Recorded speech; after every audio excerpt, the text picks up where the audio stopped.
దేవుని ప్రియమైన సంగమా, మీ అందరికీ ప్రత్యేకంగా వందనాలు తెలియజేస్తూ మరి మరొక ఈ వీడియోలో మీకు మరి సందేశాన్ని అందించాలని మీ మధ్యకి మరలా వచ్చి ఉన్నాను. ఈ దినము మనము దేవుని సేవను ప్రోత్సహించేటటువంటి విధానాన్ని గురించి నేర్చుకుందాం. మనమందరం కూడా ఏదో ఒక రూపంలో దేవుని సేవనికి మనం తోడ్పడుతూ ఉన్నాము కాబట్టి, అదేవిధంగా మనం చూసినట్లయితే మరి నా మట్టుకు నేను సాధ్యమైనంత వరకు దేవుని సేవలో తోడ్పడుతూ పాల్గొంటూ మరి అక్కడున్న సంఘాలను ప్రోత్సహించుకుంటూ రావటం జరుగుతూ ఉంది. అలాగనే మన బైబిల్లో ఒక వాక్యం ఉంది. మార్కు సువార్త 12వ అధ్యాయము 41వ వచనంలో మనం చూస్తాం ప్రియులారా. ఏమంటే మరి ఆయన ఆ ప్రత్యక్ష గుడారంలో ఆయన ప్రసంగించి ఆయన ఉన్నప్పుడు చూస్తాం. కానుకల బిడ్డ దగ్గర ఆయన కూర్చొని ఉన్నప్పుడు మరి అక్కడికి వచ్చినటువంటి ఆ విశ్వాసులు అంతా కూడా తమకి కలిగిన దానిలో నుంచి కొంత వేసి వెళ్ళిపోగా, ఒక పేద విధవరాలైనటువంటి ఒక స్త్రీ వచ్చి ఆ రోజుకి తనకు ఉన్నటువంటి 2 కాసులను పెట్టెలో వేసి వెళ్ళడం యేసుప్రభు వారు చూస్తారు.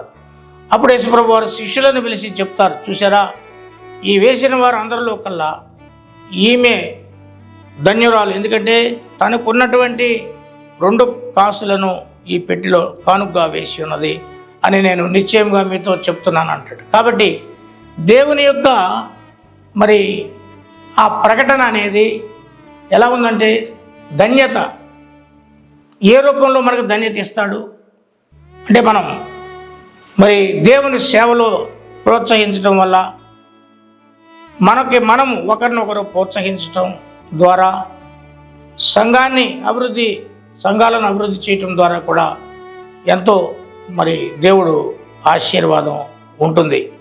కనుక ఈ పేద విధవరాలు మరి అంతకుముందు ఎప్పుడైనా వాక్యం విన్నదో లేదో తెలియదు, కానీ ఆ దినము ఆ సమాజ మందిరంలో ఆయన బోధించినటువంటి బోధన విని తన కొరకు ఆ దినానికి అట్టిపెట్టుకున్నటువంటి 2 కాసులను తీసుకుని వచ్చి మరి ఆ పెట్టెలో వేయటం జరిగింది.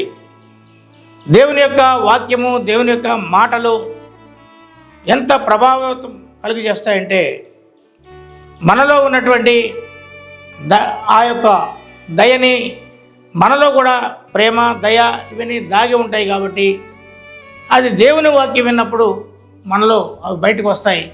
అప్పుడు మనం వాటిని ఉపయోగించుకొని మనం తగిన మట్టుకు దేవునికి ఇస్తూ ఉంటాం.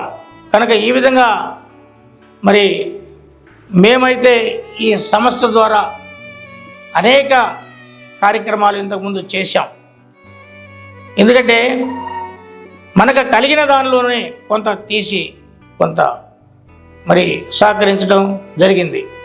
కనుక ఆ విధంగా మేము దాదాపు 10 సంవత్సరాల నుంచి ఈ విధంగా నేను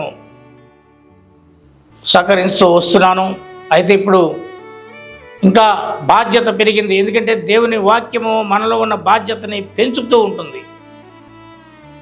ఎందుకంటే బైబిల్లో ఒక వాక్యం చూస్తాం, కోత విస్తారంగా ఉన్నది, పనివారు తక్కువగా ఉన్నారు అని దేవుడు చెప్తా ఉన్నాడు. పని ఎక్కువగా ఉంది, కోత మరి పనివారు తక్కువగా ఉన్నారంటే, చాలామంది ఈ దినాల్లో మరి దేవుని కొరకు బయలుదేరి పని చేయడానికి ఇష్టపడుతున్నారు, కానీ తగిన ప్రోత్సాహము లేక వాక్యము అయినటువంటి విషయాన్ని మరి వారు ట్రైనింగ్ అయ్యి అభ్యసించడం ద్వారా కలిగినటువంటి లోపము తెలియదు. కానీ చాలా వరకు మనము దేవుని యొక్క ఆశీర్వాదాన్ని పొందలేని పరిస్థితిలో ఉన్నాం. కనుక ఆశీర్వాదం పొందాలి అంటే మనం తప్పకుండా మరి దేవుడు చెప్పినట్లు మనల్ని మనం దేవుని కొరకు సమర్పించుకోవాలి. కనుక ఈ సంస్థ అలాగే దేవుని కొరకు సమర్పించుకుని మరి అనేకమైనటువంటి వెనుకబడినటువంటి వారికి, మరి ఆదరణ లేనటువంటి వారికి ఆదరణగా నిలవాలని కోరుకుంటుంది. కాబట్టి దీనికి మీ అందరి సహాయము సహకారము కావాలి. మీరందరూ కూడా మరి మా కొరకు ప్రార్థన చేసి ఈ వీడియోలో మరి ఈ యొక్క అంశాన్ని మీరు గమనించే ఉంటారు కనుక ఆ రకంగా మాకు కూడా మీరు సంస్థతో కూడా మీరు కలిసి రావాలని కోరుకుంటూ చిన్న ప్రార్థన చేస్తున్నాను. ప్రభువైన యేసయ్య, నీ బిడ్డలందరిని బట్టి మీకు వందనాలు. ఈ వీడియో చూస్తున్న ప్రతి ఒక్కరిని ఆశీర్వదించండి, కుటుంబాలను ఆశీర్వదించండి, వ్యక్తులను ఆశీర్వదించండి, సంఘాలను ఆశీర్వదించండి. తండ్రి, నీ కొరకు మేమంతా కలిసి పనిచేయడానికి మాకు శక్తినిమని ప్రభువును నీ ప్రియ కుమారుడు యేసయ్య పరిశుద్ధ నామమున అడిగి వేడుకుంటున్నాం తండ్రి. ఆమేన్.